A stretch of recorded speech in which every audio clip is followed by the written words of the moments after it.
The exhibition level seems to be unoccupied right now, but this will be a more updated take of the elevator at the Hyatt Regency Hotel in downtown Houston, Texas.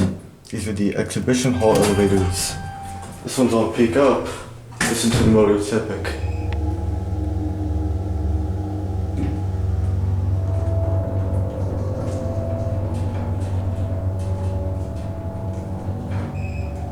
What the heck is that beeping sound? I don't know what it's for.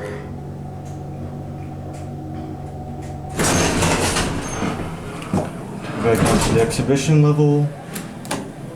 Unfortunately, door close button does not work.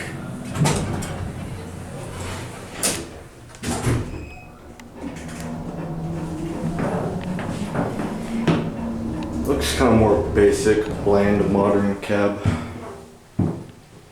I'm not the biggest fan of its style, but I guess that's the trend nowadays.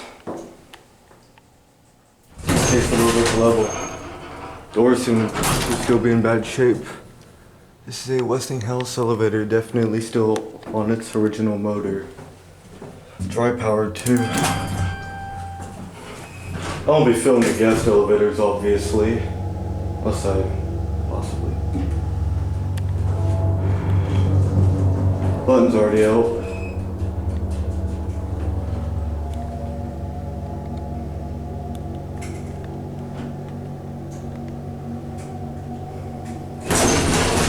Hey, this thing rough. This thing kinda hostile, not gonna lie. I'm gonna watch this thing close up. That'll conclude the video. Look at this lobby.